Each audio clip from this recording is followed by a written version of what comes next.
From the sidewalk in front of the Astor Hotel in Times Square, New York City, WOR Special Features Division, in cooperation with the Treasury Department, presents The Voice of New York, with Gabriel Heater, the well-known news commentator, as the inquiring reporter for the New York War Bond Pledge Campaign. And now, here is Gabriel Heater. Good evening, ladies and gentlemen. This is a very proud assignment for me. It's probably the most important assignment I've had in all my life. For I'm being sponsored tonight by the United States of America. The United States of America at war. We're speaking to you from outside the Hotel Astor, where several hundred people are gathered here. And the purpose of our broadcast is to let you listen in as I talk to some everyday typical New Yorkers and people from elsewhere who are all here, and we're going to talk about New York's great War Bond Pledge Campaign. We're going to talk about Minutemen, the modern Paul Revere's. We're going to talk about liberty and fighting to preserve it for you and your children. We're going to talk about victory. Victory made possible in a campaign in which each and every one of us is a soldier. A soldier who lets his dollars fight when he can. That's our big purpose here tonight. And I'm going to begin in just half a second now and talk to a few people here. They're like yourselves, just everyday folks who are determined, I'm sure, to help us win. Now, I wonder if a very charming young lady whom, frankly, I picked half a minute ago because I was very anxious to hear what she had to say. Will you come over? And it's customary on things like this to tell your name. Madge Brown. Madge Brown. Are you a New Yorker, Miss Brown? No, I'm not. You're not. Well, look. Did you know what today's biggest headline was? Today's let me biggest tell you. headline, I think, was Sevastopol. The biggest headline of all was $8.5 billion voted by Congressional Committee to build aircraft carriers. That is the finest news in the world. All right. Now, do you know how much it costs to build an aircraft carrier? I'm afraid I don't. Well, it costs somewhere between $50 and $75 million. Do you know what it costs to build a plane? Well, around $350,000, I think. Those are the big ones. Yes. They run anywhere from $75,000 to $350,000. In fact, a great big Navy patrol bomber may come as high as $750,000. Oh. Now, you know what we need those planes for? Well, I don't think you have to ask that. You do know. I certainly do know. All right. Now tell me, what are you doing to give Uncle Sam the planes he needs? Well, I'm buying as many stamps as I can. Stamps? Yes. Tell me how you do it. Well, I buy 10-cent stamps and 25-cent stamps and 50-cent stamps. When I think I can buy a 10-cent stamp, I buy one. When I feel I can buy a 25-cent stamp, I buy one of those. And so Fine. Now you know what our campaign is. We want everybody to make it his or her business to put aside 10% every week, right through the year, and give that toward victory. To the best sponsor in the world. Are you coming in? You said it. Good for you. Now then, thank you very, very much. Thank you, And Mr. I hope you're going to get the real feel of this as you go along and Thank join you. with us all. Well, ladies and gentlemen, there you have it.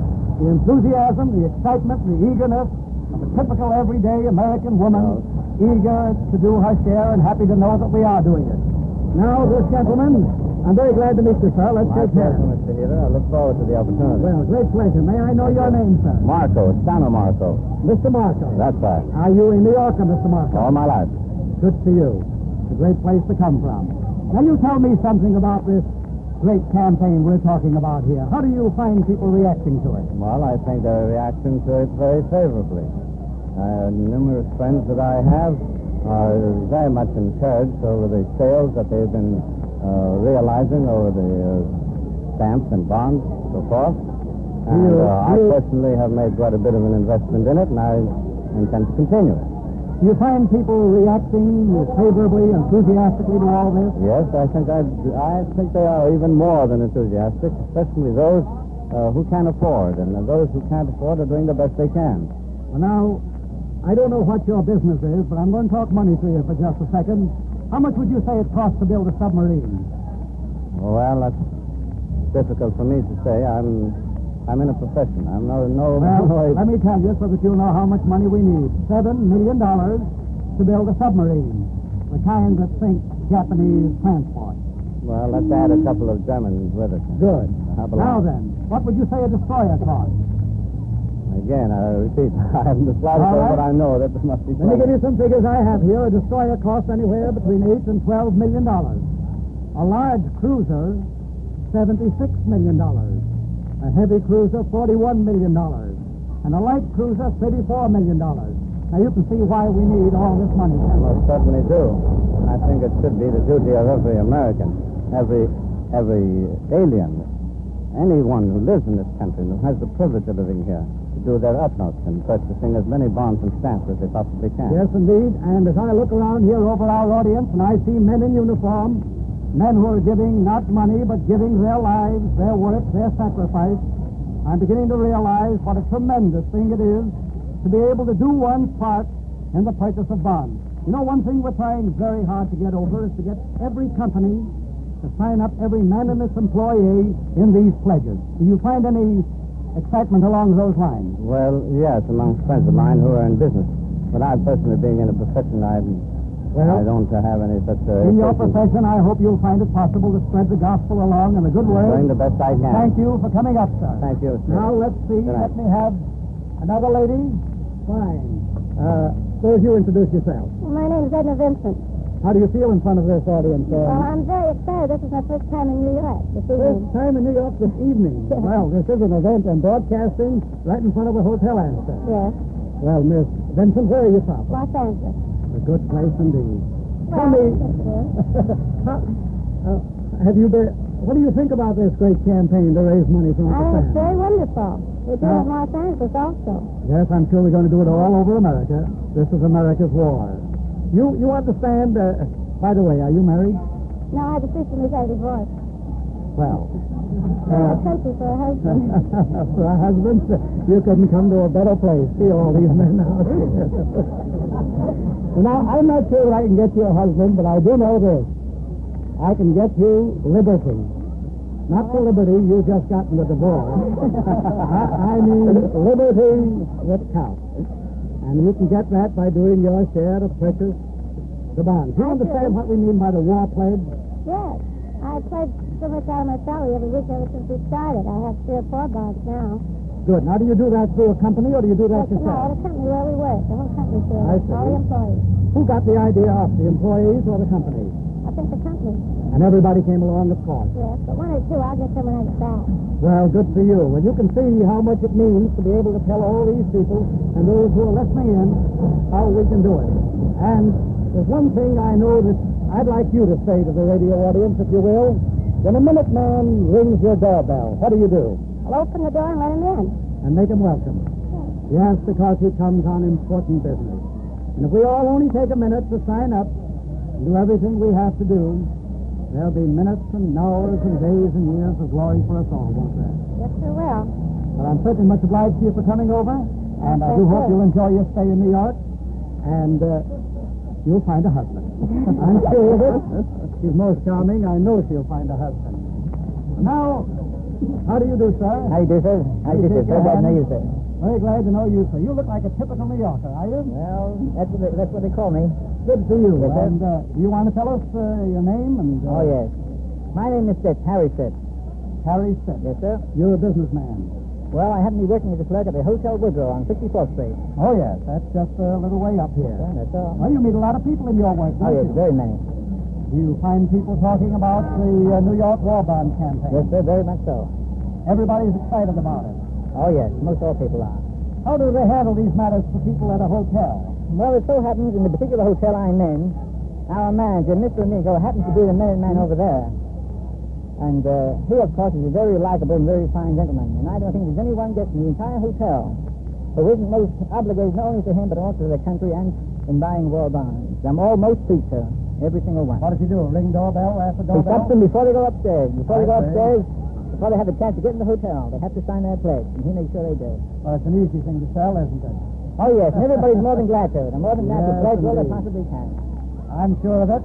And sir. if you've got any suggestions to give me in this few minutes that remain, in which you think I can tell people that I'm overlooking, I wish you would. The only thing I would say is this, that due to the fact that America must realize that everybody in this good United States must do their share, everybody's not only be obligated and buy all the bonds they possibly can, but make all their friends and all their relatives and everybody to know, buy them. That should be the word, buy war bonds. Good for you. That's an excellent slogan, and let me Yes, sir. congratulate you, sir. Yeah. And thank you very, very much. Good day, And I sir. want to add to what this gentleman has just said.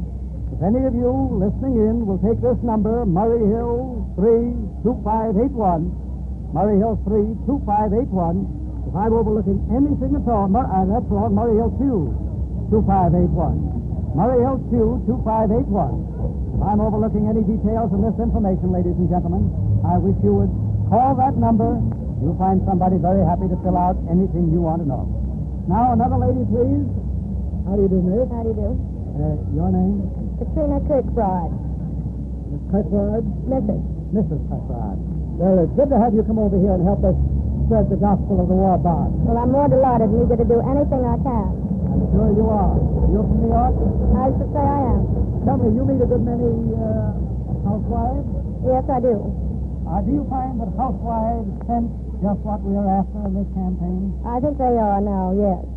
Everybody? I don't think anybody can do enough, and the more they do, the better, but... Are the Minutemen being made welcome? They certainly are. It's amazing. I see how everybody receives them. I wondered if you knew that in this pledge, that there's no legal contract about this pledge, that Uncle Sam merely leaves it to you and your conscience and says, invest 10% of your earnings in liberty. Do it every week. Do it all year round. And from that point on, it stops. I mean, no investigation, no legal contract, no attempt to hold you to anything. It's a matter between you and your conscience. Is that... You find most people realize that? I think so, definitely. Well, now, before you go, tell me, this wonderful audience that you see here, do you... I hear a baby right in this crowd. Do you hear one? I say yes. Well, now, that baby is the one we're selling bonds for. I have two that I've bought some for myself. Good. You're about And I know how important it is for their future. Fine, and one that I hope to be a grandfather of one day before long. That baby. The point is, we're selling bonds to make sure that people can walk on these sidewalks just as they walk here now. To go where they please and come where they please, and the only interference of traffic lights for their own safety. No one to salute, no one to fear. People who are free. That's what we're after in this campaign. Now, you tell us that we're on the right track. I certainly will. Well, I do want to thank you very much, and I want to thank all of you who've been kind enough to come up here, and those of you who so patiently are giving us the living audience for this program. And to you, the radio audience, let me please say in signing off, I know I don't have to tell the people of America to buy bonds. It would be insulting to the American people's patriotism to tell them they have to buy. They buy willingly enough. The whole purpose of this broadcast is merely to acquaint you with the machinery, the details, to urge you in your companies, in your factories, in your offices, on your blocks, in your homes, to group together and give Uncle Sam this pledge for victory. Now, this is Gabriel Heater signing off in what he considers to be the most important broadcast in 9 years. Thank you very much. From the sidewalk in front of the Astor Hotel, Times Square, New York City, WOR Special Features Division, in cooperation with the Treasury Department, has presented The Voice of New York, with Gabriel Heater, the well-known news commentator, as the inquiring reporter for the New York War Bond Pledge Campaign. This is the Mutual Broadcasting System.